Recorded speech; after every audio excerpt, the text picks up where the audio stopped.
I'm Cyclon, and today I got something new to try out.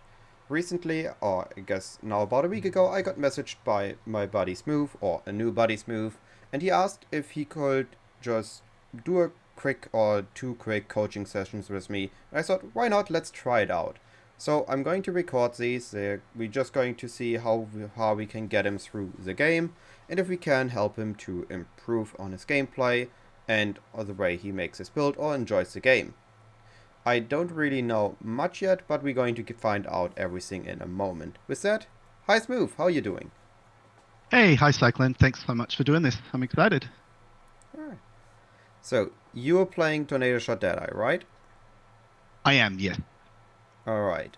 So, I would just quickly like to understand where you're currently at in the game. You said you've been playing for now this league or this league and the league before this? No, actually, I only started 3 weeks ago. Pretty Ah, much. I mean, I was a hardcore Diablo 4 player, and I just kind of left that, and I was looking for something new. And I'd heard about Path of Exile a lot, and I just decided to give it a shot. And I have delved right in. I love this game. I'm so excited to play it. So yeah, so about 3 weeks in, and maybe about 100 hours, 110 hours, or something like that. alright. And where are you currently at in the game itself, like in PoE? Well, I mean, I've kind of played through. I've actually got I played one account. I started a new account and I played through to get to about T16 maps. Just playing just a lightning build.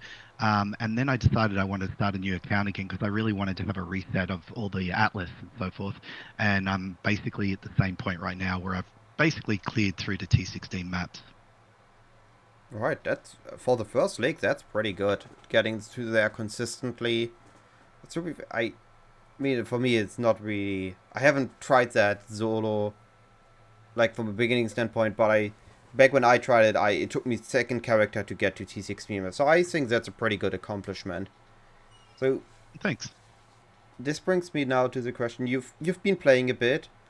What have you so far noticed that you do enjoy? Because we need to figure out um, now that you are on T16 maps where you can progress further into. So what has so far been the things that you do enjoy about PoE? Look, I loved the leveling. I've actually leveled probably 5 characters to like level 85, right? I've loved the campaign, but more so, I guess, the mapping side of things. I don't understand a lot of it. Like, there's so many different mechanics, and even when I'm mapping now, I don't quite understand a lot of it. And there's some mechanics I just see on the map and I just skip completely because I'm not even sure what it is. But what I do really enjoy, I guess I just enjoy the whole build, the in-depth of really getting into this game. Like, the more I'm learning, the more I'm seeing how much I don't know. I mean, I know that, I spent hours and hours on YouTube videos watching different, content and so forth. So I really, to answer that question, I mean, I don't know anything. Like, I hear the term bossing. I don't know what that means, right? I don't understand what bossing is. I've not done any of the league mechanic, TOTA.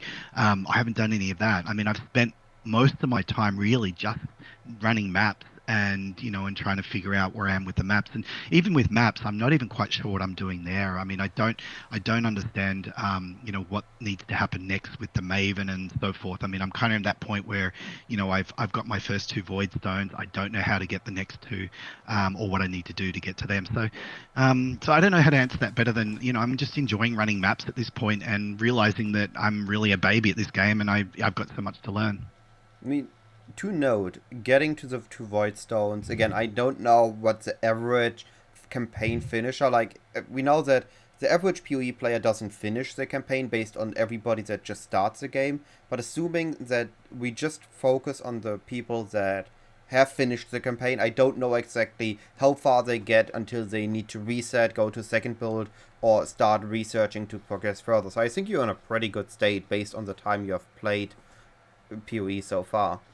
I think with two Voidstones, I saw three favorite slots. You're an okay pace. We can take. I can quickly explain if you want what bossing is.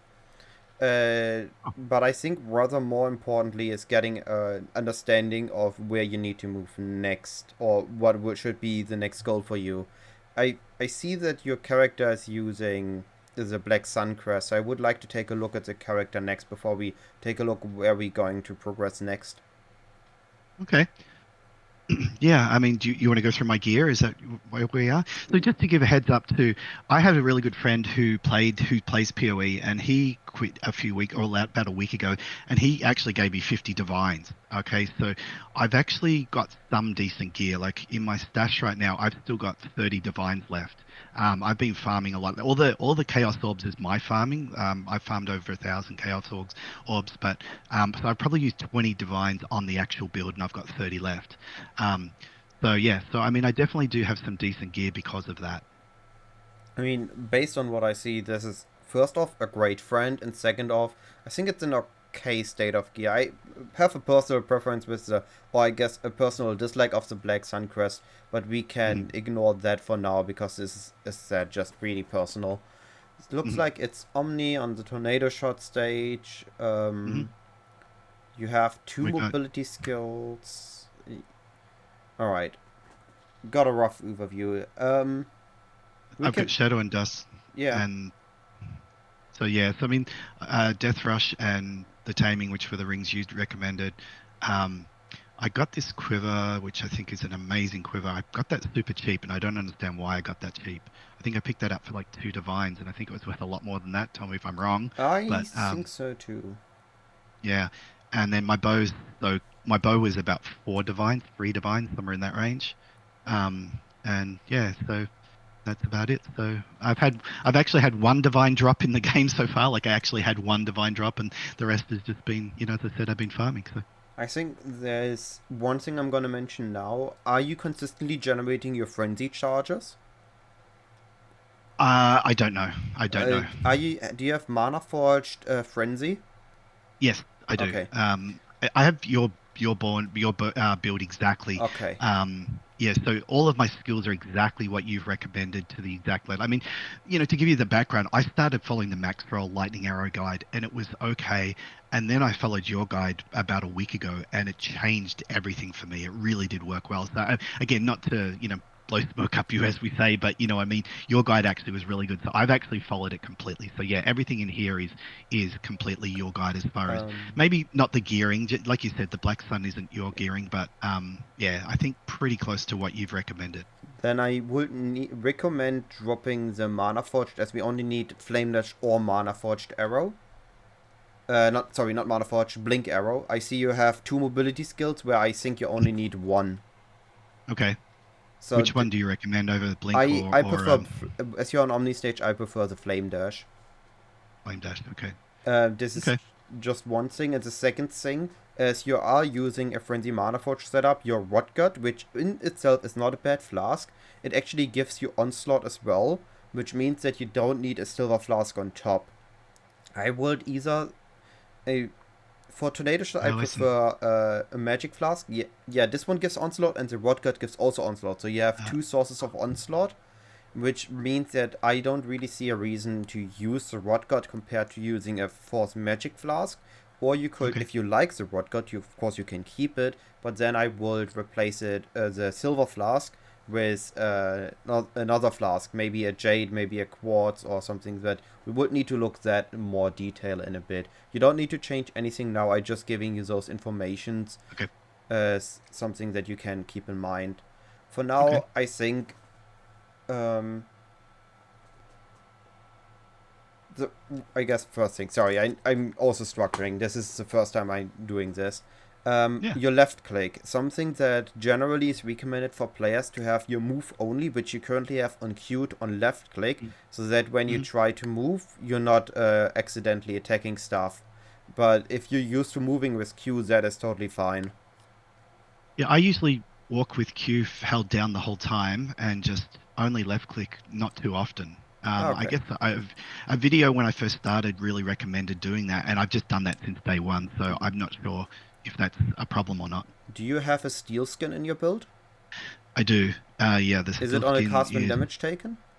yes, Alright, okay, then, yeah, then that's totally fine. Not going to have to yeah. force any changes there. I just wanted to mention that. I wasn't sure if you knew that. Alright. Then let's take a look again at your Atlas and your Atlas passive tree. Because I think Okay. there's where we should be starting for you to progress further into the game. So to give you just an update on that, I was following a build guide actually just 2 days ago that was to do Delirium and Essence. So basically, I've got all the Essence and the Delirium trees is kind of where I've been focusing on. So yeah, so that's pretty much where I went. So you've been enjoying both Essence and Delirium? Yeah, Essence, I find I die a lot to Essence. I'll be honest, I don't know if I'm just not, good enough player or whatever, but I'm really every time I click it, like I'm like, there's a chance I just get one shot. So that's probably my only issue with it. And Delirium, I've been running. The strategy I've been running is I actually purchased a bunch of let's see where they are. This is 16. This Strand map. Mm-hmm. And I've been running Strand with Delirium, which has been kind of, that's been very profitable. I think. Delirium Mirror or Delirium Orb? I don't know. I Uh, don't know oh, what's the sorry. difference. My bad. If you get into the map, is Yep. there a mirror in the map, and when you walk through it, the Delirium appears? Yes. Okay. Yes. The Delirium Orb is when you finish your map, you're going to get like this Delirium Orbs, right? As a loot from the Delirium, you get some orbs Okay. that have a reward type, Okay. and those can be applied to maps. It's going to be static Delirium. You can get more rewards from there. They're going to be a bit more deterministic, but it's also going to be harder because it's always going to be at, let's say, 60%, 80%, or 100%, depending on how many orbs you apply. But that's just for me to understand. I think, Okay. so I'm going to say this now. It Delirium scales really well with amount of enemies. Things like Abyss, Breach, or Beyond are good for Delirium because you want the rewards. You want to fill the map with just a quantity of mobs, get more rewards, and finish the map there. And Essence is something that even I, with my current build in T16s, die to. It's just a Ah, good. very strong and rippy mechanic. Usually, what people do with Essence is they run them in white maps or in lower tier maps, so they have it as Uh, easy as possible by farming them. Just as a general information about these two, they are, I think, in itself okay, but I don't know if it's Delirium and Essence is the best combination because Essence you want it as easy as possible, and Delirium you want many monsters, so they don't really harmonize with each other. We can take a look at maybe other strategies that you, other league mechanics that you like, and can think of a strategy or a combination of league mechanics that you could enjoy. For example, I made a video that, or I guess today I made the video that is, I guess, a bit of controversial right now, in a controversial state, but it's Essence and Beast. So that would be, I'm farming it in high tier, but you could always consider farming it in low tier maps like white tier maps. And you will just farm Einhar, the Bestiary, and Essences, and just do quick maps. Or if you would be interested further into Delirium, we could look at maybe Legion and Delirium because your bow build is great for Legion. Or we could look at Delirium with focus farming, daily orb maps, or I guess for your build in the current state, rather daily mirror maps. But this okay. So again, I have one question. Can I just hmm? ask you a question? Sorry, Yeah, just so I understand. always. If you have So questions, go and ask. yeah, I don't want to cut you off, but so with Essence, you said you can farm it on white maps. So it doesn't, you don't get better drops by farming them on red maps? Yes, so the essence is a very static drop. You see the essence monster in your map. If you Hmm. want, you can also put a map in and I can show you in the map. Okay. Do you want me to just do one of these Yeah, ones? sure. Okay. Just you run the map as you would usually run it. All right. What I do is I do this and I run Yeah. Essence as well. Hmm? And that's all I do. So and actually I've been making sure this one is Yeah. clicked. All right. So the way essence works, you're going to find one in this map if you walk a bit, is going that it's always going to show you what it gives you, right? Hmm. You will always see that it's in but I mean there we see one. So if we Right. walk this to this Hold on. one, it's going to give you Yep. four essences. It's not going, Right. it doesn't matter how much quantity the map has, it doesn't matter how little quantity this map has, it's always going to give you a Wiling Essence of Woe, Shrieking Essence of Dread, Shrieking Essence of Envy, and Screaming Essence of Torment. But of course, Oh, do you know about Remnants of Corruption and how essence corrupting works? I've heard them talk about meds, MEDS. but I'm not quite certain. I do have, I believe I have, I actually, yeah, because I sold everything. I don't have anything in my inventory, but I usually carry one as well. All right. So when you corrupt essences, they do the essences can get upgraded to the corrupt. Actually, I'm going to send you an image so we can take a look at that. Okay. Right. Oh, yep. Take a Yep. look at this. Do you want me to drag that into the Yeah. windows? Yeah, hang on Sure. 1 second. Other people can Yep. also see what we're talking Yeah, about. sure, sure. Okay, hang on. So just very quickly an overview about essences. I don't know how much you know about it, but you can see at the Mm. bottom what the Remnant of Corruption can do when you use it. And Oh, the way essences work is if you corrupt, let's say in this case you corrupt this one, so it can upgrade a few of those essences to the next tier or to the next type. And this is how you can get like these more uncommon essences like Scorn, Envy, Misery, Dread, Insanity, Horror, Delirium, Hysteria. these ones at the end Yeah. here.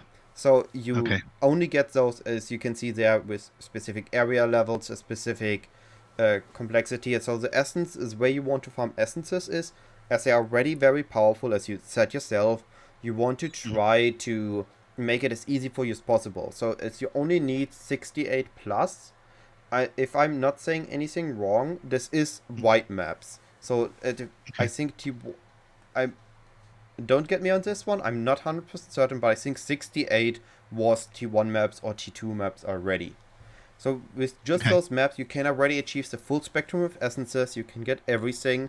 So there isn't any difference between a T1 essence reward and a T16 essence reward. The only difference is the difficulty. Gotcha. That makes total sense. So that's really all there is about essences. Of course, you Okay. can also upgrade them in a 3-to-1 vendor or with the essence tab with the upgrade button. And yeah, not really anything else I can say there for essences. Should I, for sales point of view, should I always upgrade them to deafening and sell the Um, deafenings, or no? from as far as I know, as far as I've run the best, you always upgrade to the second stage to shrieking, and Okay. there you either sell or if you need to use, you either use shrieking if you are low on essences, if you're running on a budget, or you upgrade to deafening and you buy deafening or use the deafening when you want to be on a bigger budget and want a bigger craft. For Gotcha. example, there is one essence. I think it was one of the later ones. There, it was Essence of Dread. There is actually no difference between a deafening Essence of Dread and a shrieking Essence of Dread if you're using it on a bow, because it gives Okay. only 2 level of bow gems, and the shrieking and dread is the same there. Otherwise, the deafening always is a bit better on the the deafening is always a bit better than the shrieking. But again, there is only a smaller difference. So if you're on a lower budget and you just want to craft something, usually using shrieking is enough. Gotcha. That makes sense. Alright, then let's take a look at Delirium. You didn't got one Delirium in that map, but better explain Delirium so you understand that mechanic as well. So when you walk through this Delirium mirror, you know how it spreads through the map, and you get these additional rewards at the bottom left. You get these additional Mm. enemies in your map. The Yes. way Delirium works is you kill enemies in your map, and the reward bar fills. Each stage is the same reward, so filling your Delirium from one reward type. So let's say you have one currency reward. At Right. the currency reward at 1 and at 5 or at 10 and 15 will always give the same amount of loot. It's just going to take longer to fill. So if you've gotten 15 times your currency reward filled, which you can get at like 100% DD map with fill faster, or 80% DD at fill faster, which is a sextant. We can get to sextants later. For now, they aren't that important yet. You can get the same reward pool, just a random reward based on how the reward works there from this reward pool. Usually it's 1 or 2 currency drops, I think. Right. But so for Delirium, it really just cares about killing a lot of monsters, getting it to the maximum reward you can possible in a decent pace, and then you get to the next map. Killing a rare fills it a bit more, but if you can kill 10 whites, it's usually better than killing one rare for Delirium. Oh, I, really? it's Okay. not the exact numbers, but it's just a rough Mm. explanation for it. I don't actually know the exact numbers. I just know how the best way to scale Delirium is with Abyss and Breach, because that just adds a ton of monsters to your map. And now the rework, or not rework, the Beyond with the new Keystone also works well. If you want, you can Okay. finish the map. I mean, one question. So let me show Hmm? how I do this, because I think mechanically I may do this badly. So let's say I'm going to do this essence here. What I do is I drop my 4 ballistas, and then I'll click, and I usually just like try to path away so I don't get killed. Hmm? I didn't do that very well. Actually, why is it? It That has was a thing strange. that pulls you in. Yeah. That was strange. Um, that's generally what I try to do. So usually that's why I use I use flame dash or blink, but generally I like to blink away, because it then they then will attack my clone, right? That's kind of the Yeah, mechanic. that's okay, Yeah. that works. So, but sometimes when I'm, like, so again, I'll set this up. I'll drop my 4 totems, and then I click, and then that's usually how I do it, just like that. And I'll Hmm? stay out here until they kind of, and I dodge the. So I don't know if I'm not moving enough, or I'm moving too little, or what, but Now it's about the same that I play. You get away from it, you fire it, and when it gets close to you, you get away again. okay. Um, Actually, I want you to move up a bit, because I saw something earlier, a Mhm. moment before I started the recording. Mhm. Have you run one of these trials and gotten an offering out of it so far? I do. Yes, I Okay. do have some offerings. So I think I saw earlier when we quickly imported your POV that you haven't done your final labyrinth. You're right. I have not. Is there a specific Could I reason? just let me tell you? Yeah, I done it on my other account. Honestly, I just I forgot about it, to be honest. It's something Okay. I've missed. So yeah. I have done it on the other one, but yeah, Okay, so you know how the labyrinth and the ascendancy works. yes, I do. Okay. Um, yeah. It's interesting on this account, this second character. I really struggled on the third labyrinth. I died to that final boss maybe 4 times, and that's super frustrating. And so I guess I maybe got a little bit shell shocked about trying the fourth labyrinth to get the fourth point. I So mean, your character currently, it looks a bit squishy. Like, you only have yeah. 2.7k health from the Omni swap, Mm, likely. So, mm. it's definitely something you should look into to get into a Okay. bit more tanky state. But again, this is something that you can do after this, or we can do later. For now, I will Sure. just try to get you to, um, I guess, understand the current situation and where you can go next. Hopefully, I this do have a doesn't question. sound down looking. No, no, I want you to be as critical and as, because I want to learn. Okay. So, Hmm? um, but I do have a question. Do you see this on the screen? It's saying 26 kills. Yes. What is that? Okay, if you open your inventory after you are not in a dangerous situation and hover Yep. your gloves, On my gloves. Yes. your gloves have one line at the bottom that is called Rampage. If you press Okay. Alt, Mm-hmm. you see an extended view that explains you gain Rampage bonus for killing multiple enemies in a quick succession. It is something like I think it was called also Rampage in Diablo 3 at least. I don't know if Diablo 4 has it. I haven't played D4. Have you played D3? I didn't play D3, so Okay, no, just D4. then we're going to ignore the examples. The way Rampage works is when you kill a few enemies in a quick succession, like it says there, you gain a bonus. I can also send you PoE Weekly. Going to send you a link again so you can take a look at this. That explains it, but I will explain it parallel, so you don't need to read through everything, just so you have it to read up later. Okay. The Rampage, just as you saw, it gives you the number at the top left. Mm. And the bigger the number, the better your bonus is. The baseline bonus you get for every 20 Rampage stacks, you get 1% movement speed and 2% damage for each 20 Rampage stacks as well. So this means that if you... Does it say on the wiki? No, it just says Uh, that the maximum count is 1000. So you're going to get stronger and faster the more Rampage you have. It's like a temporary okay. buff. If you don't kill it for a moment, you lose it. And also you gain like at specific levels of amounts of kills, you get one additional reward. Some of Uh, those are like this big explosions around you, or the cyclones that spawn, the weapons that spawn. And it's just a really the baseline, it makes your maps faster, it makes you kill stuff quicker, it rewards you for killing quickly. So Gotcha. that's the number where it's coming from and what it does. Okay, because I obviously, I only got these gloves yesterday, and I didn't associate that with those gloves. Excuse me, I installed a couple of add-ons, and I wasn't sure, some different programs. I wasn't sure if that was something else, but I'm glad to hear that's part of the game. So, Are you what oh, add-ons are you using? I was using one. Let me think. I use Awaken PoE, obviously. I actually got one yesterday that's called Exile Diary Reborn, and it tracks your maps. Do you know this one? I'll Actually, drag it down. I think I've heard about this. So it tells you how much time you spend in a map, Mm. and Yeah, oh, interesting. ignore those deaths. Don't. I feel pretty. There's a reason why my character has 0 on the experience bar right now. Yesterday I was testing some. Yeah, but yeah, it shows how much divines I estimate for the run as Chaos, not well. divines, but yeah.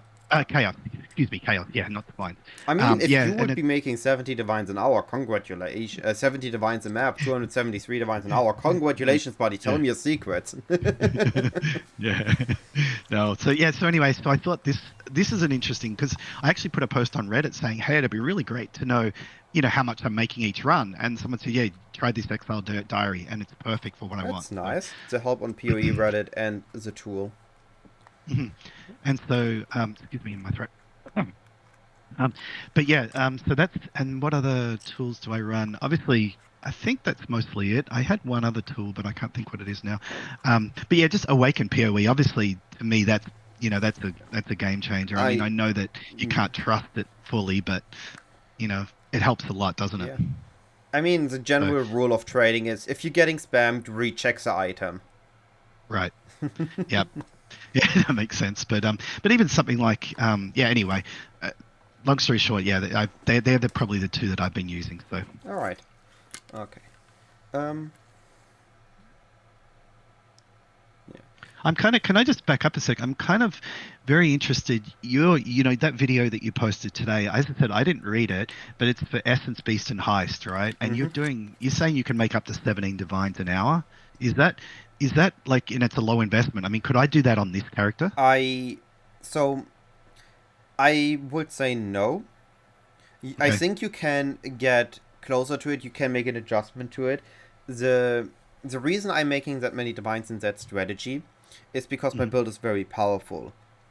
And Okay. I kind of got, I guess we could say, a little bit disconnected. How powerful your build has to be to run that comfortably. Because as you said, you already have issues with essences, and I still have issue with essences. And I try to run these maps in like a minute per map, and I saw you take like 3 minutes on your maps.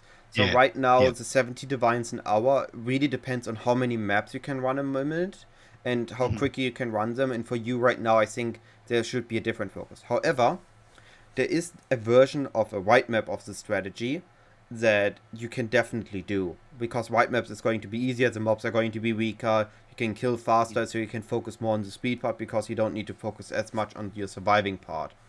We can take a Okay. look again at that either. I know I keep pushing a lot of stuff later, but I think there are a few things you should prioritize either understanding or later doing Okay. before we can get into strategies to farm.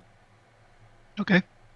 But definitely, it's something that you can do. I kind of underestimated what builds needed to do it, but I would definitely say that a variation of that strategy, a white map variation of that strategy, is doable for you, and you can make your profits with that to gain Okay. the currency to further upgrade this character.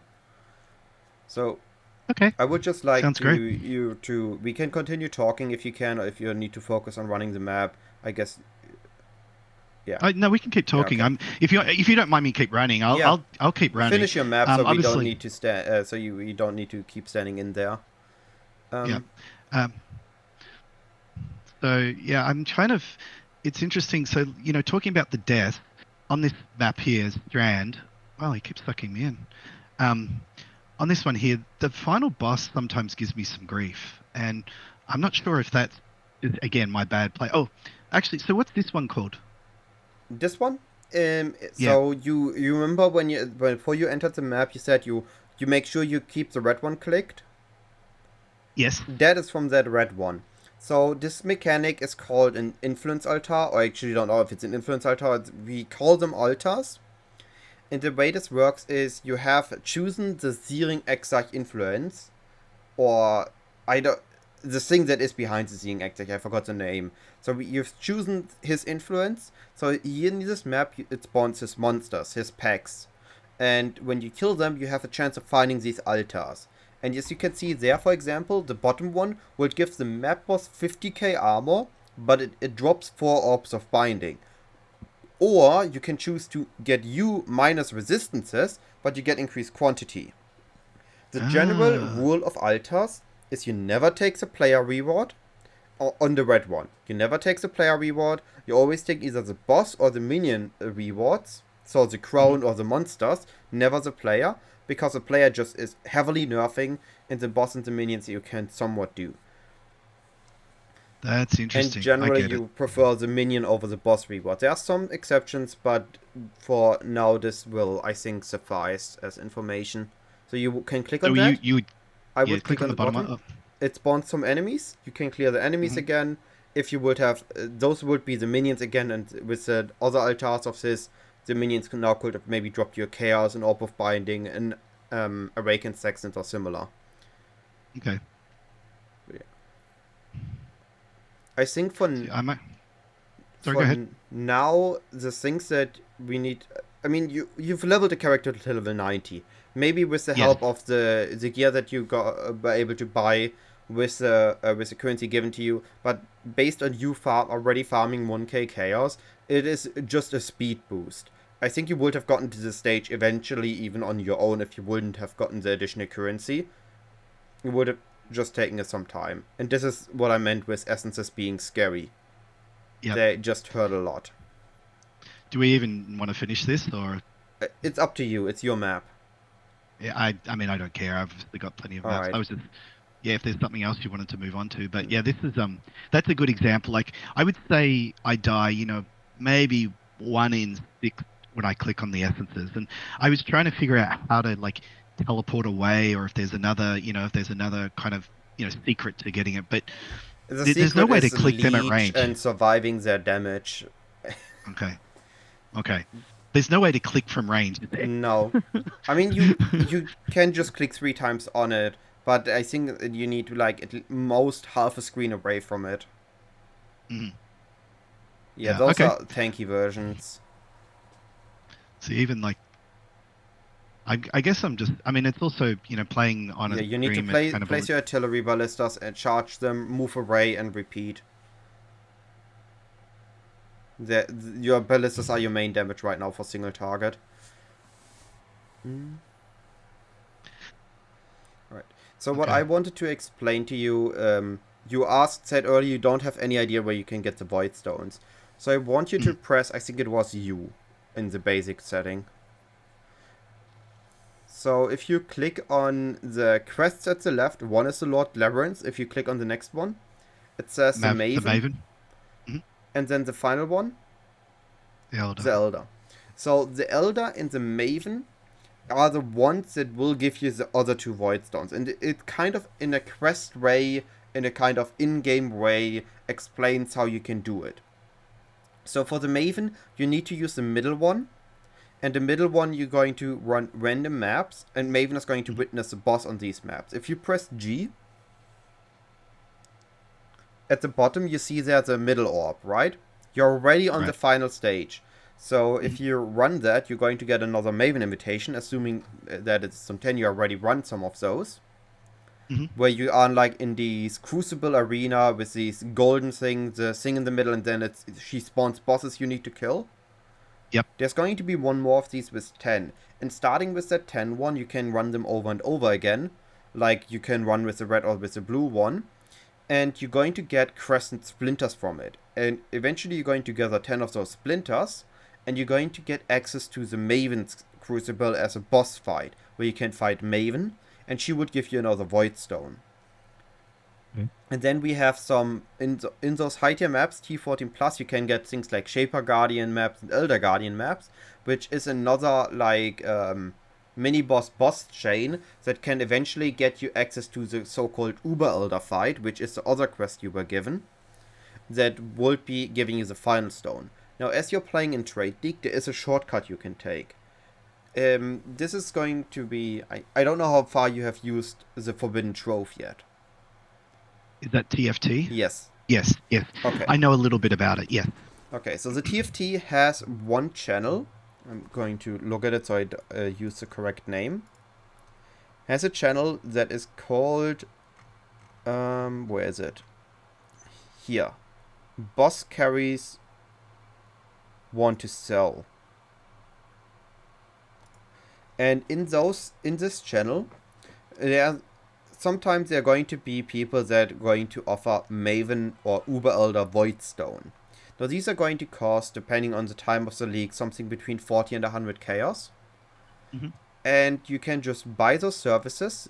So if you... Actually, maybe I shouldn't bring that over. But yeah, sorry, I didn't mean to cut you off, but I just see one right now. Like, want to sell softcore boss carry Voidstone Screaming Invitation 40C. Now, that is Voidstone Screaming Invitation. That is the blue, the Eater of Worlds that you already done. You would be looking for Maven Voidstone and Uber Elder Voidstone. So, for example, if I look here, there's one that's selling Uber Elder Voidstone for 120 chaos, which I don't know if that is the current rate. I'm just giving you the example how you could do it. So TFT is offering services for almost anything. So if you don't want to do the quest chain on your own, you have, of course, the option to do it on your own, give it an attempt, see how it goes, see if you can do it. And if you can do it, you can still get those services that would get you the Voidstone. With those other two Voidstones, if you open your Atlas again, as you already used some, I assume you know how they work, that they are going to increase the map tiers of all of your maps. So right now, the maps have been pushed forward a little. Like, so this is like these are tier 9 right now, tier 8. Yes. Because I do know a lot of the strategy people use is to run Beach and Strand for certain things, but at T16, so you need the other two Voidstones to push them. Okay, good. I'm understanding that. So the Voidstones are also used for something else. A lot of endgame strategies are using sextants. Sextants apply additional content or adjust content to make it a bit stronger, a bit harder, a bit more rewarding. For example, you have a sextant that gives you an additional legion, or you have a sextant that makes your delirium reward bars fill faster, or you have a sextant that the map boss is going to have double health, but if he dies, you're going to get a guardian map, like a Shaper Guardian or an Elder Guardian. So the sextants are a way to juice up your maps. Juicing is a term we use to make the maps a bit more rewarding, but a bit more challenging as well. Okay. And a second thing that you can unlock with the bossing content is on the left side, those favorite slots. As you can see, you have already 3 unlocked. And the others, if you hover one of the ones that isn't placeable yet, they give you a condition like Elder Guardian, Shaper Guardian, Conqueror, Cyrus. What's the Conqueror of the Atlas? Is that every one open? A Conqueror of the Atlas is one of the 4 following. It's the Crusader, the Hunter, the Warlord, or the Redeemer. Those were bosses, or I guess the mini-bosses, guardians, of a previous iteration of the endgame, and have been pushed to the side content for now. And that's just the term, because they're called the Conquerors. In an earlier iteration of the endgame, we were the ones that killed the Elder. Then, with the new iteration, the Elder Slayers, the Conquerors came, they killed the Elder, and now we killed the Elder Slayers as they got insane as they went into the Atlas. And now then there's the Maven that is fighting against the Searing Exile and the Eater of Worlds for control over the Atlas, and we are the Maven's champion, but we also kind of fight against the Maven, because we also don't want Maven to take full control over it. It's an interesting lore if you actually listen a bit into it, but that's besides the point for now. Those favorite slots, combined with the Sextants, combined with the Voidstones, combined with Scarabs and other things, help you juicing up your map, helping you sustain your favorite map. So for example, you're right now running a Strand. If you like that map, you can click on your favorite slot, and then click on the Strand map. And now you are, if you click on the info or hover the info, the eye at the at the top of the strand you just selected. Up here? Sorry, at the left on the favorite slot is another eye that explains how they work. So the favorite slots can give you an increased chance when dropping a map to be your favorited map. I think it was a times 10 value. So right now you have 98 maps, or there are a total of 100 maps, right?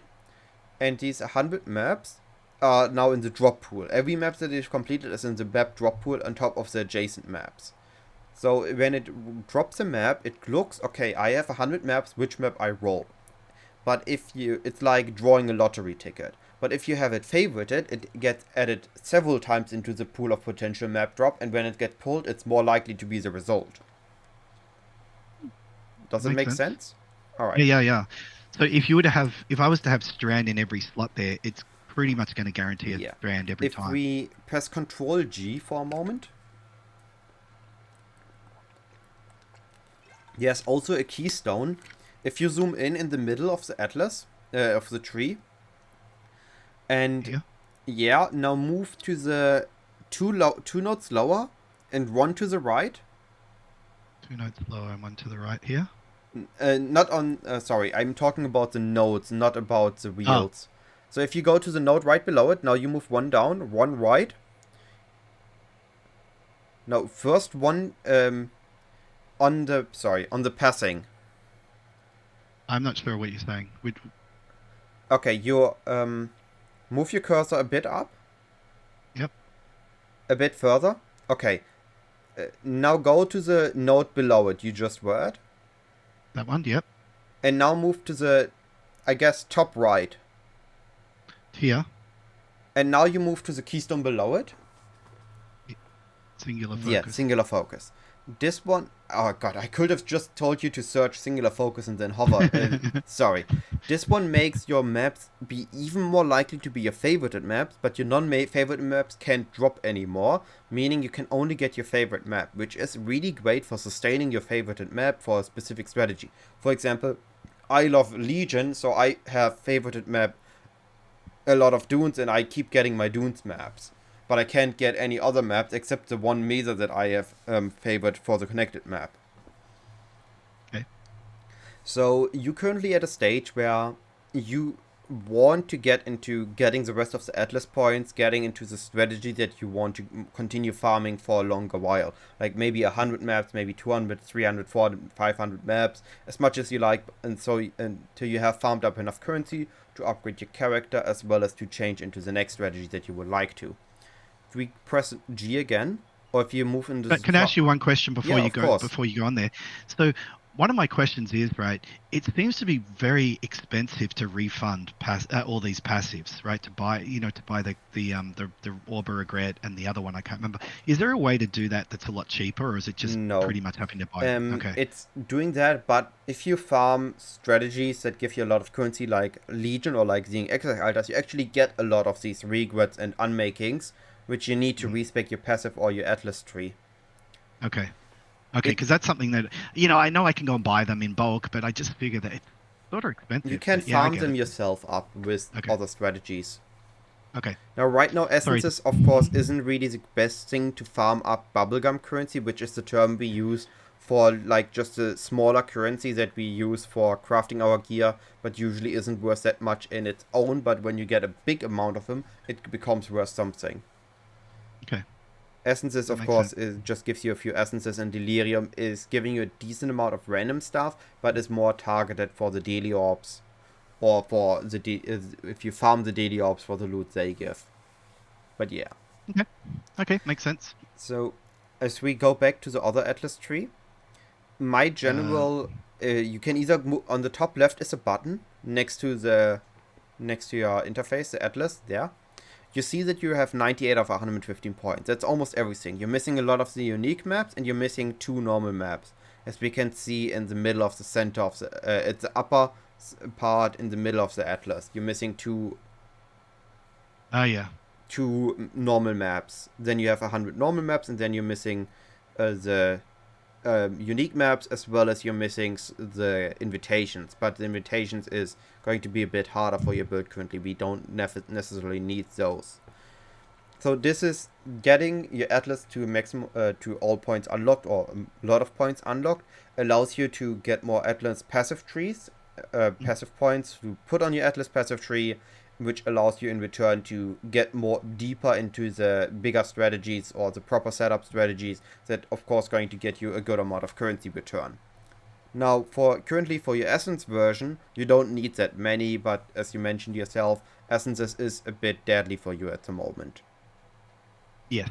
So again, for you right now in the current state you're playing, nothing wrong with removing the Voidstones and just running white maps and doing the essences on the white maps for a bit, getting the essences without any risk, saving up some currency, fixing your survivability, and then you could move up back into the bigger maps and maybe farm again something like Delirium or Legion. I just Legion as my go-to example because I love Legion. Which one is Legion? Just so you mentioned that a lot. Oh, um, have you seen any of these monoliths, like a pillar or a lot of black glass shards or obsidian shards, or I don't know what they're actually made of, somewhere standing around in your map? And Yeah, I'm sure I've seen them, but I just don't. There's so many mechanics. I just hmm, don't know what it looks like. when you click on it, you get a timer, and there are like people in crystal stasis. And when you kill them and the timer ends, they become actual enemies you can fight. Okay.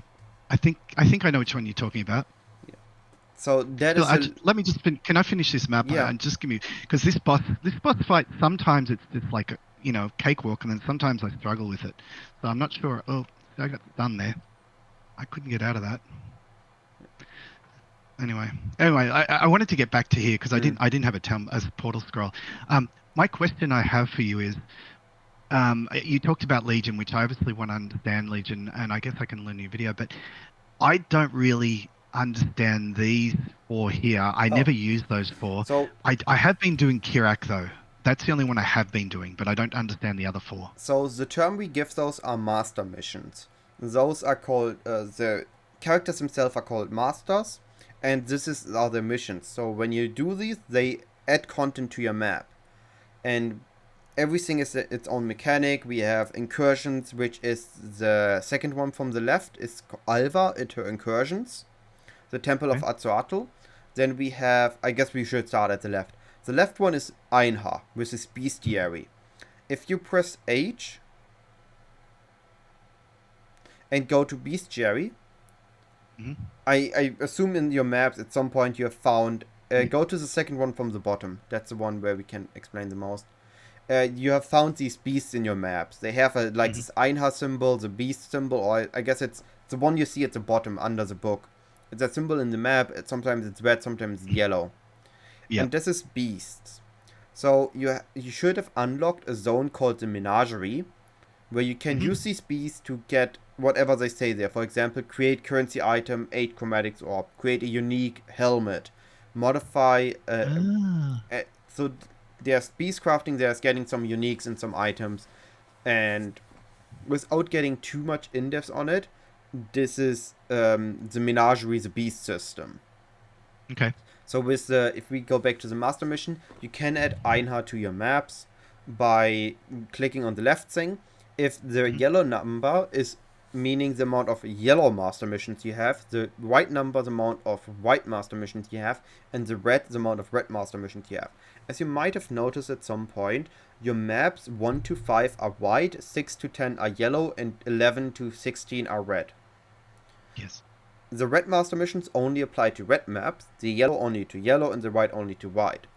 This is so that you're going to incremental gain those missions as you move on, so you can't use the missions you gain early on the maps you gain at the late one, or you can't waste your missions you gain late for your low tier maps. The way you unlock master missions is either by completing a map, or you're going to can get one each per day for based on the highest map you have run. So if you run like you just starting a new account or just a new league and you have only run a white map, and the next day you're going to get one white master mission each. If you run a yellow map, you're going to get a yellow master mission each, and if you run a red map at some point, you're going to get a red master mission each. Makes Now, sense. so the left one is Aina, the second one is Incursions. I don't know if you said you haven't clicked on it, but you can randomly encounter masters as well. Have you at some point encountered Alva, and she offered you like Yes. a portal, and you chose to kill the left guy or the right guy, and based on that the temple changed? I don't remember that. Okay. I don't know. So this is the Temple of Azrael. You can basically, you have 12 attempts to build a temple, and based on who you kill and who you let survive, the rooms change or upgrade, and you're going to get a reward based on the room. There are some rooms that give you league mechanics, there are some rooms that give you armor rewards or currency rewards, and then at the end you can fight the, I think it was the Omnitect, which is a boss in this temple that gives special rewards. Like any boss has their special loot table, that boss too has its special loot. Okay. Then we have Nico and giving you Voltax's Sulfide. Now in the map there's not much going on. You get like these yellow piles. When you click on them you get a bit of Sulfide. Right. Has that happened to you yet? Yeah, many times Okay, I've seen that. so I just click on the piles and just keep running. And now there is actually a whole separate section. In your hideout you should have a Nico somewhere. I think. I don't look like I have him. Okay, then go to your waypoint and click on the candle. That's the mine encampment. The menagerie is below it, by the way. So here we have Nico. And Nico is offering you the mines, the delve called. So you can click on Azeroth Mine. At the right. Up here. Yeah. No. At the right, there's a door. Okay. I see what you're saying. Yep, Azeroth Mine, yep. We can take a quick look at how this works. You need to talk to Nico for the first one to start. So now you can have this crawler when you click on it. Going to open a map. And now for the first one, you click on the node that is highlighted. Whenever you travel to a node, this thing is walking. You cannot touch the dark. When you go into the dark, you're going to get a debuff. And when the debuff goes high enough, you're going to lose life. Okay. So you want to stand in the light. You want to clear the mobs. And when you get to the node at the end, you're going to need to clear a few more mobs or do a special encounter to finish the node. This is an alternative to maps, and every time you travel, you're going to use up some sulfide. Okay. And of course, the deeper you go, the higher the level, the higher the difficulty. This is actually an endlessly scaling mechanic, and it can scale even higher than red tier maps and become very, very difficult, very, very deadly, but also, of course, very rewarding. So, question for you. I've noticed every now and again, when I'm playing, across the screen, something pops up that says a character name is the first solo delve to a depth of 5,700. Is that this mechanic? This is delve. Okay. So you need to click on the pure living Azerite for this specific node, and it's going to be like a bit of a, I guess you could call it an arena fight. More monsters spawn, you clear the monsters, and at the end you're going to get Azerite. Azerite is a special currency of delving, which you can use to upgrade your delving machine to have more light radius, to have more darkness resistance, to have more maximum sulfide, so you can delve longer before you need to go back to maps and refill. That's good rewards. A Chaos Orb. We're not going to go too much in depth on Azerite here, but if you like this, you can give it a bit of a go, try it out a bit. If you enjoy this mechanic, it's definitely worth something to target.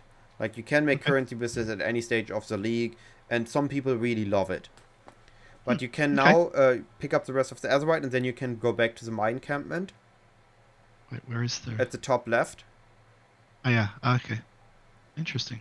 Okay, and go back to the mine encampment? You don't need to walk. You click on the crawler. Yep. And it will have a button to go to the mine encampment. Gotcha. You just need to talk to Nico so he gets into your hideout. And invite to hideout. Yes. Alright. So now you can go directly from your hideout here. So you can go back to the waypoint. And go to your hideout. So the last master that we haven't covered yet is Jan with the Syndicate. The betrayal mechanic.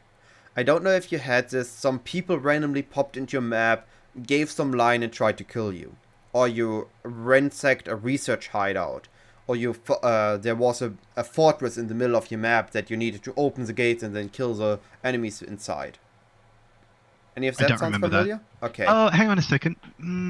I remember like there was a camp where there was enemies inside, but I think yeah, but it's not super And familiar. after you killed them, you needed to choose to execute them or go with a deal Yes, with them.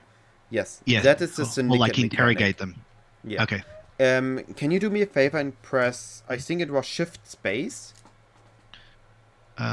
Yep. and That's the add cheat sheets? Click on cheat sheets. Alright. And now you can hover that. This is basically the syndicate mechanic. They have like 4 places where they can be, and every member has, based on the place where it can be, a specific reward. Again, I could go very in-depth on this, I could be very explanatory, but I would recommend you give it a bit of a go, see how you like it after today's session, and you can just figure out if you like this mechanic or you want to ignore it for now. Either will be fine. uh, I do want to have a mention that mhm. these people, when you clear them in your map, gives you veiled items, which if you use them with stun, you can unlock further crafting options to craft your gear. Okay. So it's quite important, this one. It's somewhat important to have those or to find somebody to get those. But you don't, to get those crafting options, you don't need to go too in-depth into the strategy, but you can also go very in-depth in this to do specific things that also again can make you quite a bit amount of currency. Hmm. This is very cool. I If you love having the press cheat sheet. Control Shift, space Which shift one? again, you go out Yeah. of this. Okay. It's just a So nice that's feature just of Awaken Trade to have like these cheat sheets. You can also add other images like the essence image there until you get accustomed to how this works. oh, this is very cool. Oh, I could add that one that you gave me. Yes, you can add The any amount of images, and when you hover them, they get bigger, so you can have an in-game library of important notes. that is very cool. So I'll let you're talking about this one here, right? I can For add that one example, in. yeah. Yeah, fantastic. Okay, I love that. Alright. All right, so that's good. What is dump sorting? You click on it. Now go to your stash. And when you now do this control space again, and click anything on there, it's going to, Currency. yeah, click on it. It's going to paste a string in your search that's going to highlight this. So dump sorting is from your dump to sort it out into specific tabs. It highlights the Okay, currency. Oh, there we got the DD orb I gotcha. mentioned earlier. This one, the Yes, Delirium orb. exactly. Okay. Yeah, I've got a few of those. Yeah. Yeah.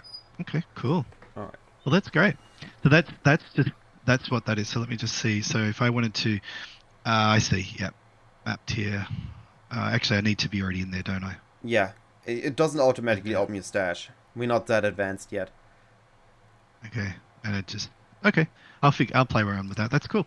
Yeah. Yeah, I love Awaken PoE. Actually, I have a quick question. I want to make sure I've got this configured correctly. I guess there's no real configuration, right? The price check it just has to be on Ancestor Yeah. because it defaults onto Ruthless for some reason when it was installed. Interesting. But I think everything out. Now, I noticed this wasn't checked on the default. We want to have the prediction, right? I think so. I haven't really adjusted with my settings in there. I think that Okay. is the top one that just assumes the average price based on data. So I think that's something Okay. we can have enabled. Always select stock filter. Would you know what that would mean? I I don't. I do admit I haven't tinkered around much with it. I just use it to check my Okay. items. I assume stock filter might mean that it always assumes that it's in a bigger bulk. Okay. But Like that so. I will need to tinker around with that myself to actually know this. So I assume the So. top thing there where it said the 15 chaos is the price prediction, and then you Okay. at the bottom it sees the rolling, because you applied as catalyst to it. It has only a few similar, and those are heavily priced because those people price them at that price. That helps you with pricing this ring. Well. Okay, so let me just check my bow, for example. So I notice when I do this, right? It'll select a couple, but it won't select all of them. is this something that this is just the algorithm figures they're the most two important? Is that what it Um, would be? I don't think it's an algorithm in this case. In this case, it just said on weapons enable these by default.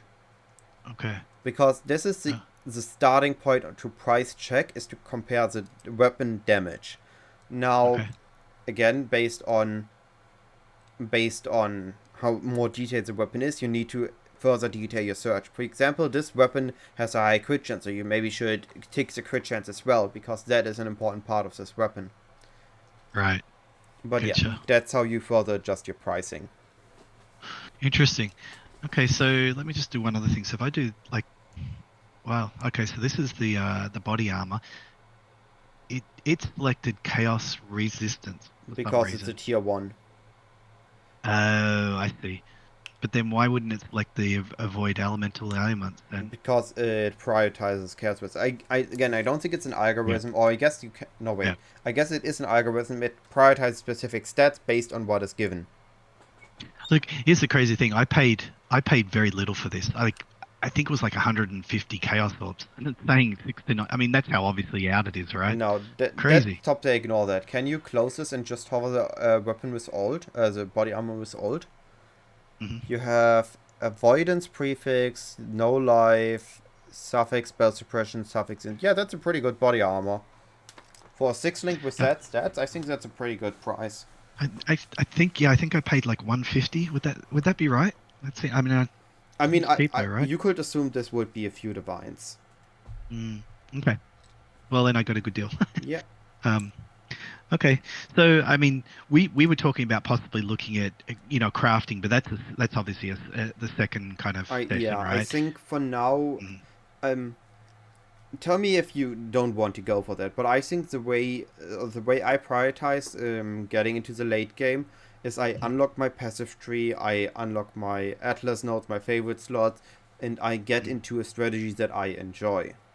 Yes, agreed. And what we need to figure out is what league mechanics you enjoy. You said you enjoy Essence and Delirium, and now we need to decide, or I would recommend deciding which one you like more, which one you prefer, and what to look further into, so we can optimize it for your build, for what you currently can do, so that you can enjoy that strategy and make your profit and learn the game further. Maybe get to a higher Well, character I am level. I am very interested in just like, but you think this strategy here that I'm linking on your video, you don't think I can do it? But you said on tier one white Yeah. maps I could do that strategy.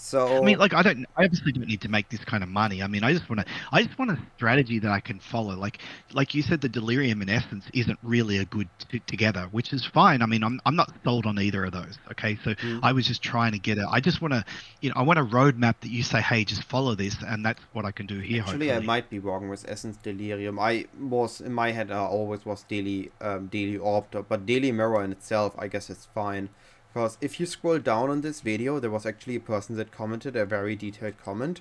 The one I pinned to it. If you click on read more on the pinned comment, On this one here, yeah. yeah, he Okay. actually gave. If you scroll a bit down, he gave a tree that is an example tree for getting on the lower tier. Interesting. Now, heist and Okay. blueprints on lower tier is not viable. We're going to ignore those. But this would be an example that you could go for. That would be Beast and Delirium and Essences. So it would be Hmm. an evolution of the strategy you're already running. But we would be going down to white tier maps so that you actually can Okay. do it and don't keep dying. Okay. That's very cool. Shout out to Shotokan. I as Very far cool. I haven't heard the name yet. And I assume at this point I should, because he said he made the original guide that people are referencing to. So I assume that he is actually a bigger creator, or at least a PoE person. Need to figure Mm. that out.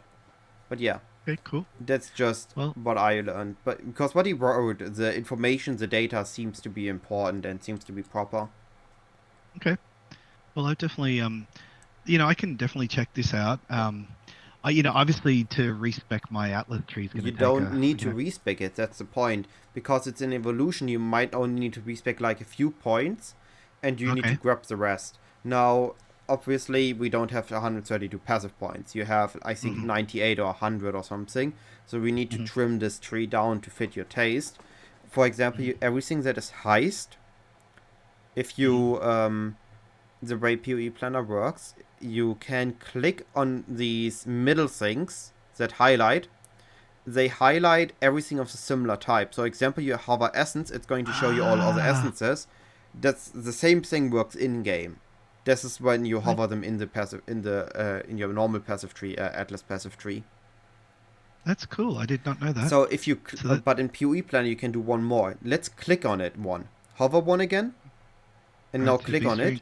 Left click, and then go away. It's going to keep highlighting them until you click it again, so that you can move to the next one and take your nodes there.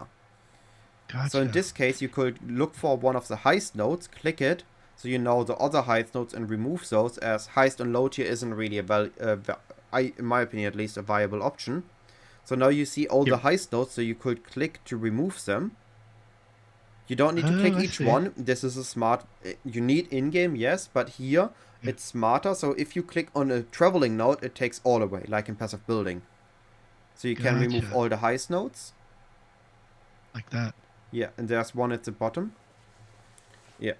So now we are already at 170 points. So that's already a lot less than you needed for. If you complete the unique maps and complete the rest of the normal maps, you have enough points to... You could do this tree. You could do this strategy.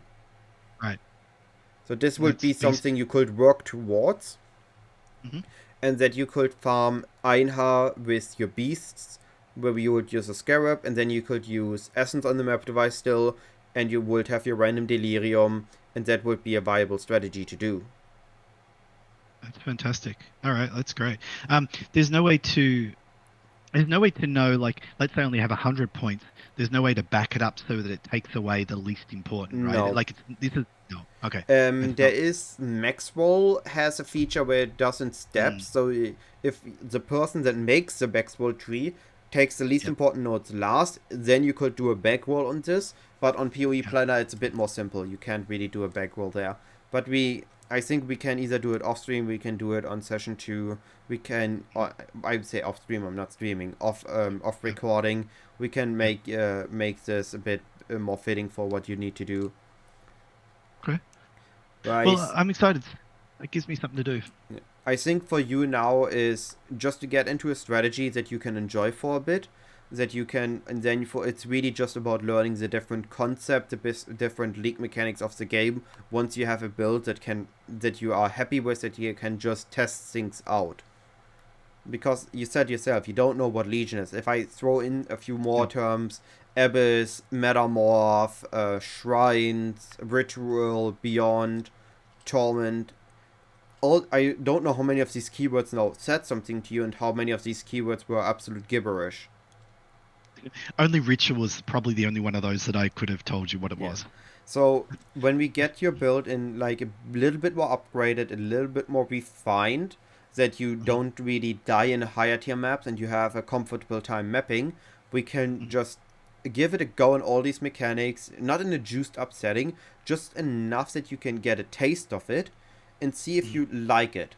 So we can then, or you can at that point, go on your own and get a taste and get a liking, or hate it and ignore it forever.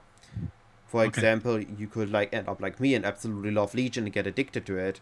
Or maybe you really enjoy the delving, so you focus on going deep in the mines. So, yeah. For now, I would say try to get to a similar tree to that. Get into an Essence and Beast strategy that's going to get you a good amount of currency. We can then take a look at how to run that properly, how to fix that up.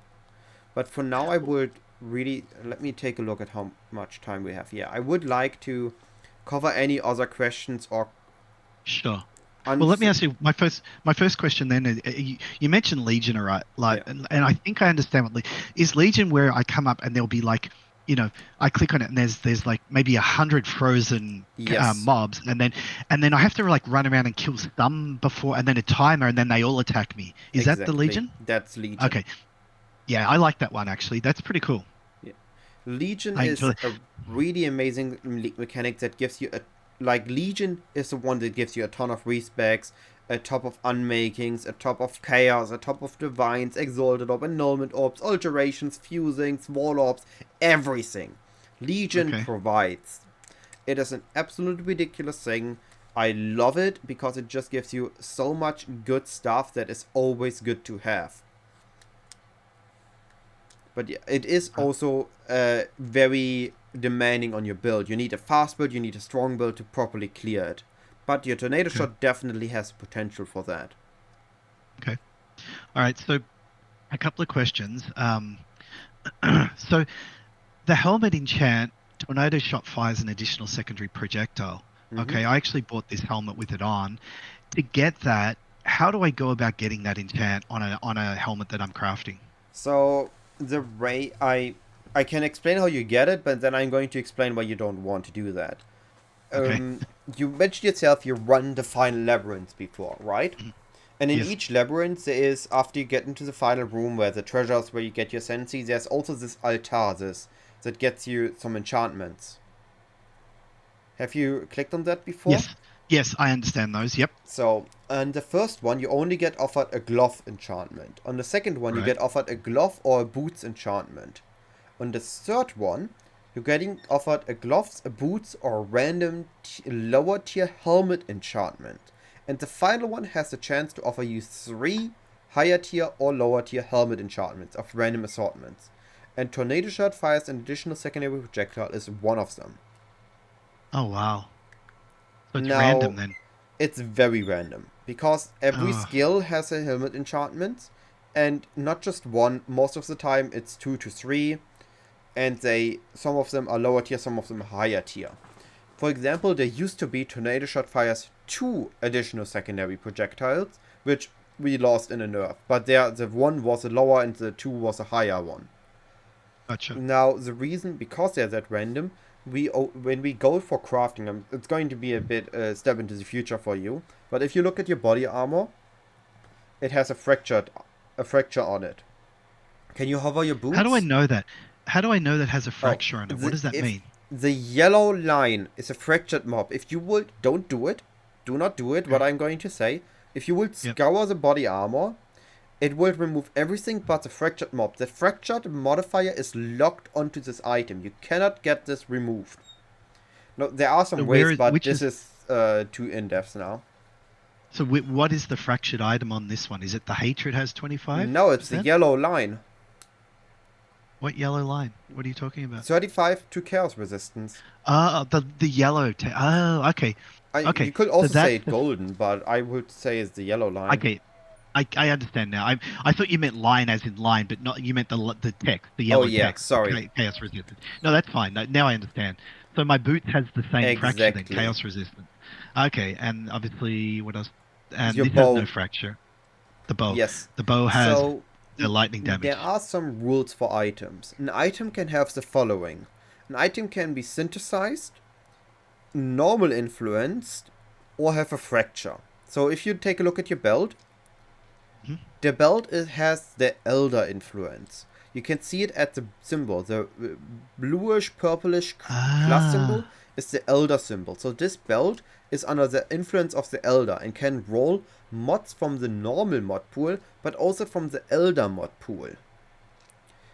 okay. If you want to, we can take a look at Craft of Exile, but I think that's going to be a bit too much for now, so I'm just going to cover the Right. basics. Then if Yeah, we yeah. go to one of these yellow lines of fractured items, like your bow, body armor, if it has a fractured mod, it cannot be influenced or synthesized. But with the last big patch, Exarch and Eater of Worlds, we got the Eldritch Influence, which is a new influence kind that applies only to the implicits and can be used on fractured items, like with your body armor, the Hatred and the Okay. Aura effect. That is an Eldritch Influence and is applied on top of your normal item. Okay. And then lastly, we have synthesized items. They are a kind of influence that, if you take a look at your quiver, that is a synthesized quiver. The synthesized items are forcing your implicits. The implicits change to a range of random implicits that are in the synthesized mod pool. For in this case, it's projectile speed and crit chance. And the Okay. damage with poison, which doesn't do anything for your build. Right. Okay. And can I, and that they can be changed? Technically, yes. Practically, the change is way too much. Okay. And is only really used by the people that we call mirror crafters that make the best items in the game that are worth mirrors of Kalandra. Gotcha. Okay, so the bow has a fracture on it, which is the lightning damage, Yes. chaos. Yeah, okay. And then this has what did you call that? You can press Alt on it. I think it says the name. Never mind, it doesn't. Okay. So that's just a But you know. is it the Abyss socket? Is that No. the That it is no? a Stygian Vice that has an Abyss socket implicit is a special feature of Stygian Vice that is actually only attainable by doing the Abyss content or things that give an Abyss reward. Okay. Okay. Well, that's great. Um, okay, so I have a couple more questions Go for it. if we keep going. Yeah, okay. So my next question is going to be on loot filters. Um, so I have your loot filters. Okay, these are your three here. Okay, Hmm. the okay. What I was noticing is, by using your loot filters, a lot of the lower level maps weren't dropping, and I always thought that I wanted all the maps. Is that not the case? Like, it just seems like your loot filters hide a lot of the map drops. Yes. Um, These loot that filters was by are choice. by choice, by the name, are for the end game. This is when you establish yourself on T16 maps, when you start ignoring lower tier loot because it's not worth the time picking it up. Okay. This is you have when you have 4 Voidstones, all your maps are T16. So the only way Right. to get maps that aren't T16 would be by removing your Voidstones, which we don't want to because we want them to be T16. Why I get to in a moment.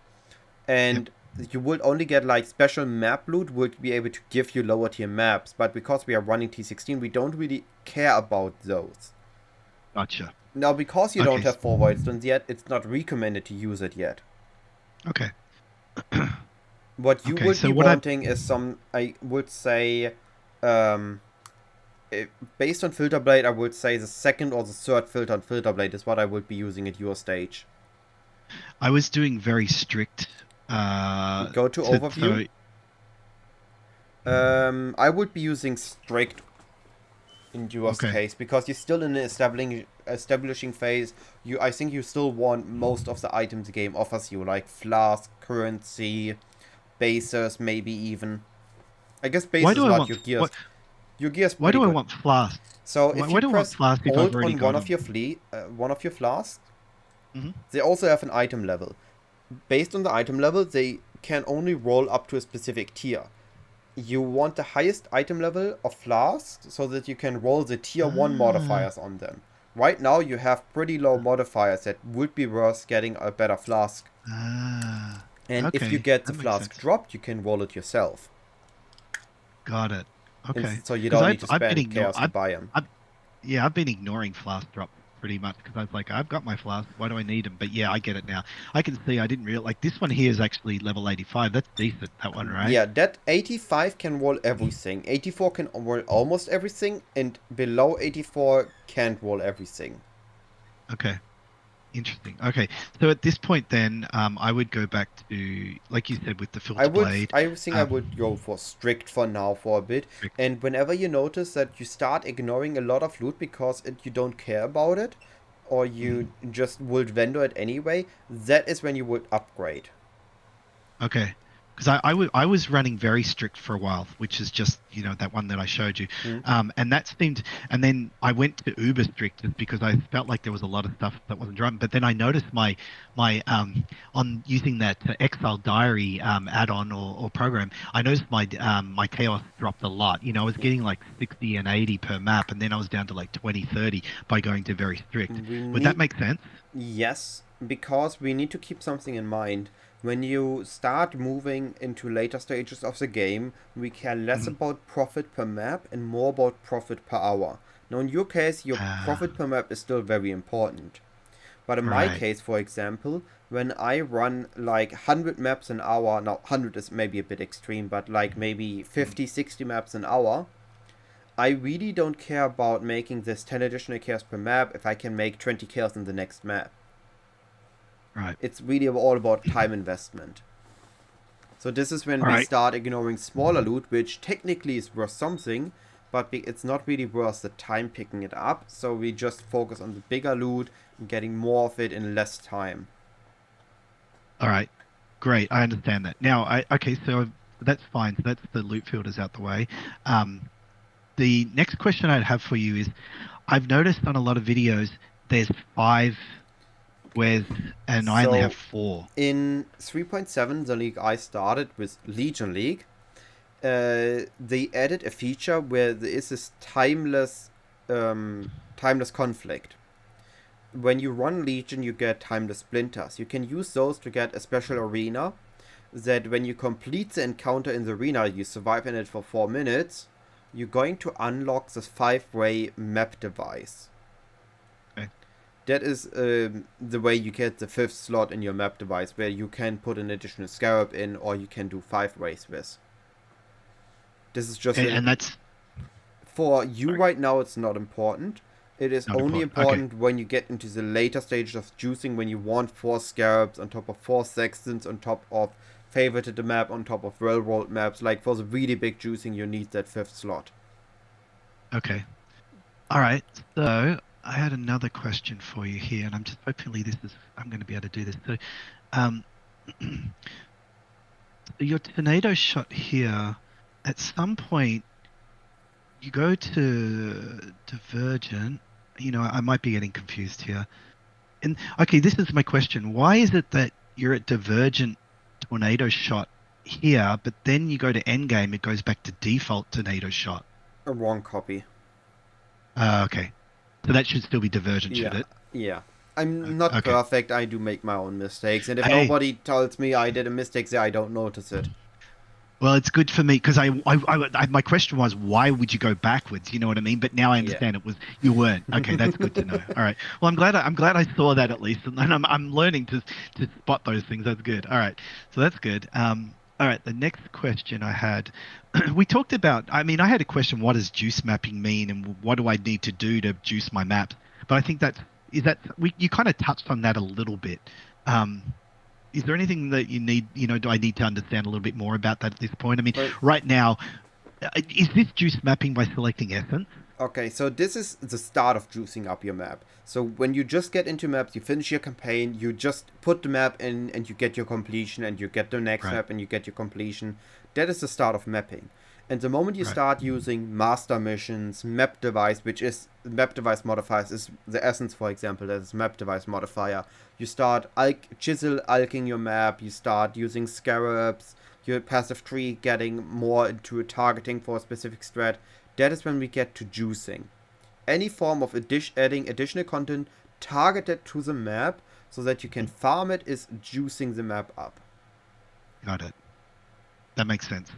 And that's pretty complex, right? There's a lot It, involved in that. it gets more complex as we continue. For example, now we have the Essence B strategy where you add 1 sextant and 1 scarab and 1 Mm. map device. That's fairly simple. But then we have daily where we can add 2 scarabs, 4 sextants, and then we have like big 8 mod magic finding where we have a very specific rolled map, 4 scarabs, 4 sextants, map device mod, then also a very specified atlas, maybe even a map implicit or a map enchantment, and it gets more complicated as we get into like heavily juiced, heavily expensive strategies. The way you also call it is investment. So, for example, we have my B strategy, which is a low investment map, spending like Right. 20 chaos per map, getting more than 20 chaos out. Then we have medium investment, spending like 40 to 80 chaos a map. And then we have the high investment, Ah, 100 chaos to a divine per map. Okay, so I understand something now. When you talk about low investment, you're not talking about the build. You're talking No. about what it costs to juice the map. Yeah, so I like to Ah, pair up my strategies based on build. I did that one league where I had like a set of strategies that perfectly go over one into the next, so that as your build is getting started, as your build is getting strong, you can adjust the strategy to scale up with your build. But usually, like you use low investment strategies when you just want a simple strategy, just a bit of currency as you need it, and you just go ahead. Or you maybe find one like the East Basins that is in the perfect spot right now to be farmed because it's very profitable, but still cost almost nothing. But usually, a low investment strategy is used by builds that just get started or early into the league. As you get later stages of the build, you start to choose more and more your maps as well, because you care more about profit per hour and getting a big juicy maps more than just a little juiced maps. Right. That's why that, you juice your. That's why you make your build better.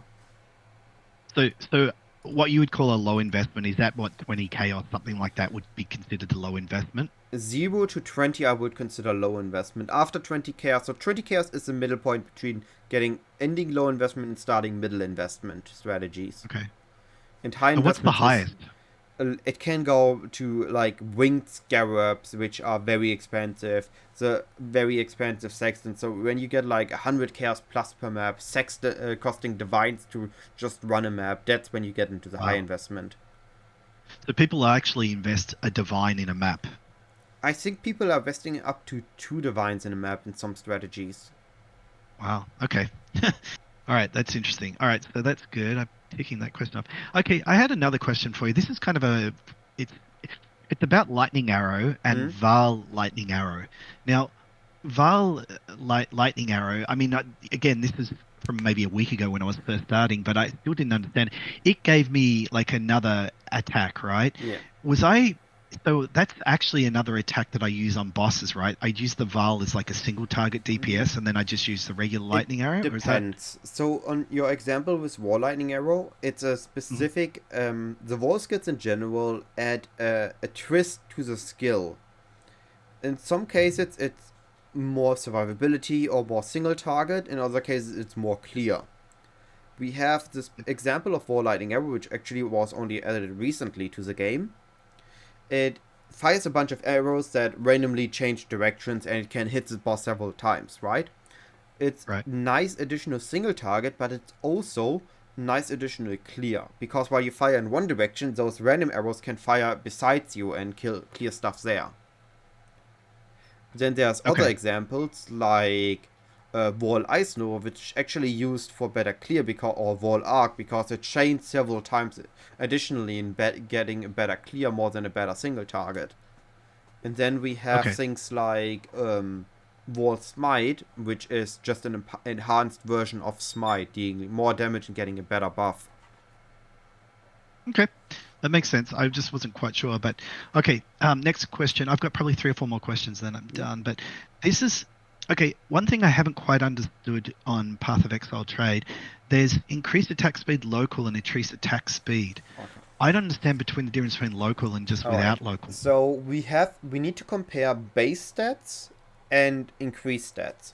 And local means it's affecting the item. Local usually is only a thing that we have on armor for defense stats and weapon for offensive stat. For example, an increased attack speed on your quiver would not be local, while an increased attack speed on your bow, because it has the base attack speed on it, would be local, directly affecting the base attack speed. Okay. So for a bow, then I'm going to be using this one, Yes. the local. But for a quiver, I would not be. I'd be Yeah. using without local. When you search Okay. for a mod, let me quickly interrupt you before you ask your next Yep. question. Yeah. Search, Yep. let's say, search for fire additional arrow. How would you search for that? Okay, that's a really good question because I would just basically type like additional Okay, arrow let me and then let me show mhm. you a little trick. Okay. Remove that. Do you Okay. know the tilde symbol? Yes, they do. Enter the tilde.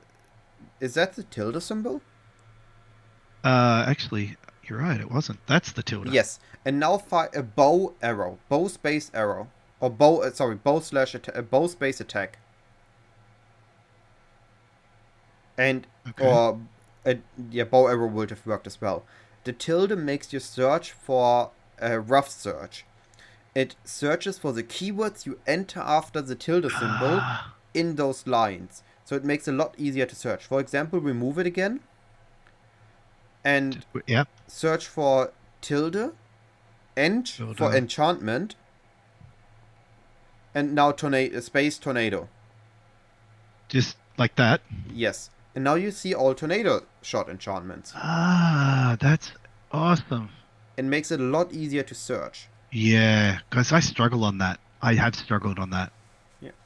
That's great. Okay, so if I was going to look for, I don't know, what's another good example? Like Bowfire's additional arrow. I could just say addition. Could I just say something like that? Yeah. Like, and and there it comes up. You can also search for the fractures there. Or for example, clusters, which is a big issue for people to find, or walls. You can look for tilde. Mm-hmm. I think it was passive space eng. And there you have added sports passive skills grant and adds hash passive skills, which is the two you need for clusters. Exactly. So now you could search even there for bow, to search for bow clusters. And then you do the next line, because we only want bow clusters with 8 passives. So you left click. On that one? Yes, add stat filter. Again, eng space passive with the tilde symbol. With tilde. Eng passive, yep. And then you take the second one. And now you say a maximum of 8. And you click enter. Wait, sorry, you need to type filters, you need to clear those with the X. With the X, okay. And now you click on search. And it's going to show you only 8 passive bow clusters. Wow, okay, yeah. Because that was really tough looking for those duels. That's actually my next question, funny enough, was duels is something that, I'll be honest, I've just kind of followed your guide on the duels, and I put in what you've said to put in. Did you put in a random brutal restraint, or did you check the seed? I put in a random. I don't know what that means. Okay, let me give you brutal restraints, timeless jewels, again coming from Legion League. I know it's an awesome league, it gave you a lot of good stuff. They have a number there, and then a name. In this case, it's 7998 and Balbala. The name in the jewel affects the keystones. Do you know what a keystone is? So, is that a keystone? No, that's a keystone. No. That's a mastery. This is a keystone? There. That's a notable. No, then which is a keystone then? What is left? So you have the masteries, you have the small notes, and you have the notables. What else is there? Maybe the big round things. So you're talking like this one? No, the notes, the big round notes. That's still a notable. Maybe I'm not getting what you... Okay, stop, move, search for perfect agony. You see the highlighted thing? Yep, of course. That's a keystone. That's going to be like precise technique. Yes, that's a keystone. Gotcha. Okay, so, gotcha. Now if you move back into the brutal percent, you're going to see that you also have keystones in there. Now, if you take a look at those, you see that it gives a traitor. Now, if you remove the brutal restraint for a moment and place it in your inventory, and you take a look, it's suddenly something else. The brutal restraints overrides keystones based on the name it gives. So a name always is designated to a specific overwritten keystone. Balbala will give you the traitor, always. Now if you put that back in. Also, now we get to the other part, it also has a seed. If you take a look at the jewel again, it has a 7998. Now if you take a look at your notables, they have an added line. That's a mastery. This is notable. Yes. Right. So this one, for example, on top of its normal notes, gives you 5% increased movement speed. Take a look at another notable in range. Okay. That one gives you flask charge gained. Take a look at another one. Projectile damage. Flask charge gained. What does this one give you? Minions deal, which is useless. Yeah. So, and this one can give us other things like increased dexterity, percentage increased dexterity, Alchemist Genius, Onslaught on Kill. So it So gives us... I totally got the wrong jewel then. No. I mean, you got the base right, you just didn't got the seed right. Now, Oh, getting the right seed is a bit more complicated. We have tools to help us, so I'm going to teach you how to find a proper jewel. okay. I'm going to send you a link again, and I'm going Okay. to teach you how to use it. Please.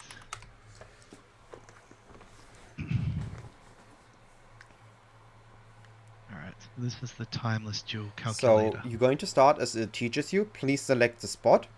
Where do we want it to be? Okay, so it's gonna be there. Yeah. Now we want the jewel. Please select the jewel you want.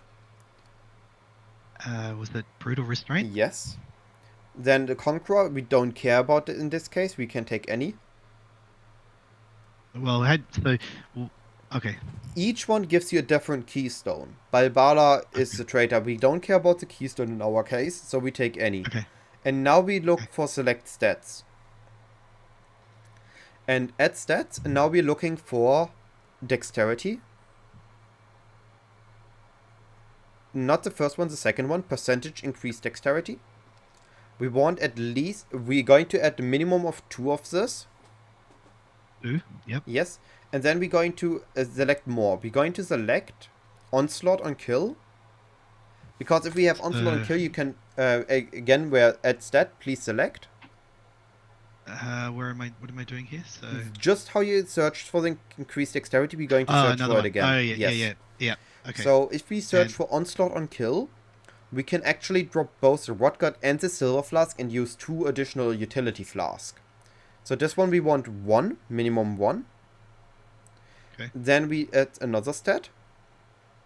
Okay. Which is going to be, what was it called? Alchemist Genius. It's another quality of life node. That is great to have. Again, you need to scroll now because you have added 3. You're going to again set minimum 1. And now we can search for increased projectile damage. Don't select anything on that for now. And also search for increased elemental damage. Alright. So now we're going to add a rating of 2. We're going to add a minimum rating of... Wait, what was it? 1, 2... Of 6. Minimum total weight of 6. On this one. No, at the bottom one. Minimum total weight. It says on the line below those. It says total weight. Sorry, yep. So the way this works now, because we said we want at least 2 dexterity, at least 1 onslaught, and at least 1 alchemist genius, it's going to guarantee us, or tries to find one that has these 3 nodes, so 4 nodes, giving us a rating of 4 already, and then it searches of any combination of the other 2 to fill on any of the other nodes in there. Okay. Now we need one more thing. Oh. Because now it searches on all. It now searches on all of the passive. We need to select some of the notables. On the tree. On here, yep. Yes. You need to select the nodes that we are already using. So the Frenzy node. I would know that. Click.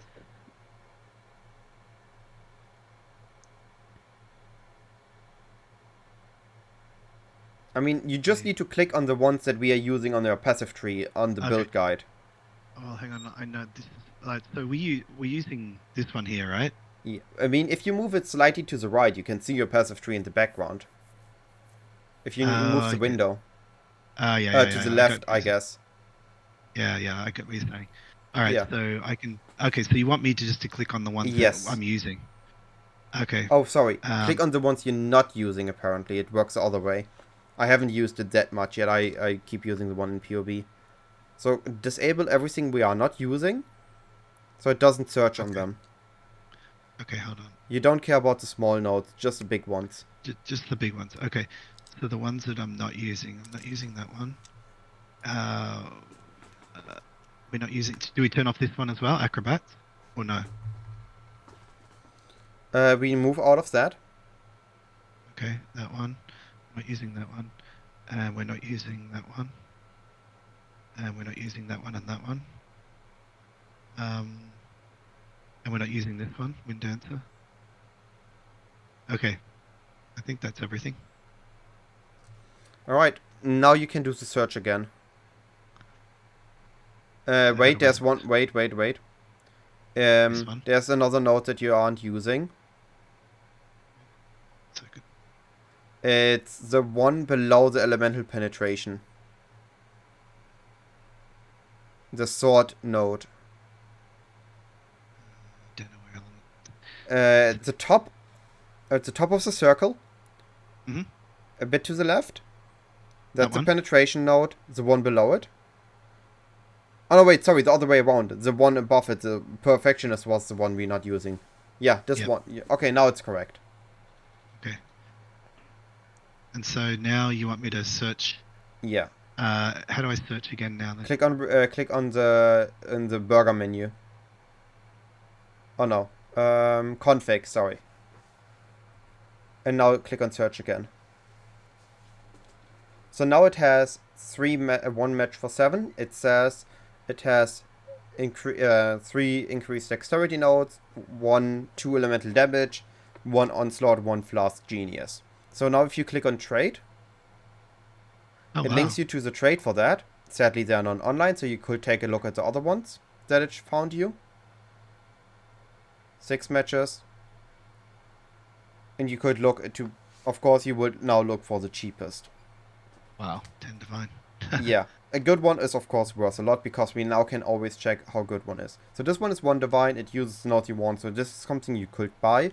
Again, you can do that later because we are nearing the end of the time for today. Yeah, let's finish it. Then I think, let me just, okay, so then my only other question I would have, I've got one last question for you. This is kind of a basic question, but so armor pieces, some pieces we have armor and evasion, and some of them we just have evasion. What's the critical thing there? Should I always be only having evasion, or having armor on it is okay, or what are we trying to look for? So we have different defenses, right? We have armor, energy shield, and evasion. Generally, right now we are evasion based build as a tornado shot, and our primary defense is evasion. However, we could, which I currently am in my version, use armor and evasion as defensive layers to gain even more defenses. It is nice to have a bit of armor, and I generally recommend using armor evasion hybrids. But there's nothing wrong with just using pure evasion base. For example, your boots are evasion ES bases. Now, another thing that these bases are affecting is the sockets. I don't know if you noticed, but if you have a pure evasion base, it's very likely to roll just green sockets. Green, yeah. While armor evasion base is very likely to roll green and red sockets. Energy shield will result in more likely blue sockets, evasion in green, and armor in red. So a hybrid base is split between, while a pure base is more likely to just roll its own colors. Gotcha. So, well, there's nothing else we've got crafted here. What about belt? Belts? Well, belts, quiver, bows, and jewelry are other restrictions. The belt itself has it's based on its type, has an implicit, same with quiver. And the bows have based on its type different base stats, like crit, attack speed, and base damage. Gotcha. And then rings again based on its type and implicit. For example, an Onyx amulet will always give you 14 to 16 all attributes, while an Amethyst ring will always give you chaos resistance. Got it. Okay, well, great. Look, I think that's it. You've answered all my questions, and you've given me a lot to work on. So and I got a question for you. Yes. Do you think that with this, was it helpful for you to understand where you want to go next, and also what the game has to offer for you next? Yeah, for sure. I mean, I definitely, I'm going to I think I'm just going to watch your video. I like a roadmap. I like to be told what to do, right? I know you've said to me, hey, you should experiment and try different things. Well, I actually want to go and watch your video on the Essence Beast and that you were talking about. Um, and just kind of like follow through that and kind of learn, obviously new mechanics. So yes, it's hugely helpful. I think it has also showed me just how little I do know. Like I think I know a little bit, but there's so much to go, and I know that. So but yeah, it's been very, very helpful. I feel like obviously my gearing stuff, I'd like to figure out how to, Mm. crafting is something that I know very little about. I've only done some bench crafting here and there, and that's it. So yeah, and yeah, you've been amazing. All right, then I would like to do a follow up with you in maybe 4 or 5 days, or maybe next weekend if we can find a Hmm. overlapping time because of time zones before. Yep. And till then, I just hope that you're going to fix up your build a bit, fix up your defenses a bit by following the guide, and you can work towards the essence. Of course, you can message me to Hmm. figure out how to adapt the strategy to a lower investment version that you can run with your current build. Hmm. And then Okay. we can take a look again where you are in, let's say, about a week time or a bit earlier. This doesn't really matter on the specific date. Just get a few days, fix Yep. some stuff, adjust some things, and see where we at then, and then we can look where you can move on to. Okay, and I'm going to get this focal point ran as well Yes. today. That's an easy thing to do. I'll fix this gem. This gem here is it can really quickly. Is that one fine? Yeah. That's fine. Okay, so I'll see if I can fix this gem, and then I'm gonna then yeah, I'm gonna definitely play around with the this video here. I'm gonna go through that and check it out. So thank you very much. It's been amazing. All right. Happy you had All right, fun. likewise. Happy you learned All right, something. learn a lot. Cheers, man. I thank you very much. Talk to you All right. later. Wish you a great night or great day. Thank you. Bye. Bye. All right. Hopefully, for everybody watching this, I know it's a bigger video. I know it's different from what I usually do, but hopefully it was interesting and also, I guess, informative for you too. And if you would like to see more of this, if you would like to see maybe more edited of this or a less edited version of this, or if you would also maybe even try to let me live stream this, let me know and I will see what I can do. This is again experimental content, and if it has a good feedback, if people enjoy this, I will do this more often. If people don't like it as much, I'm just going to keep it to I'm going to sit in voice and answer people's questions there. All that being said, have a wonderful day and I see you in the next video.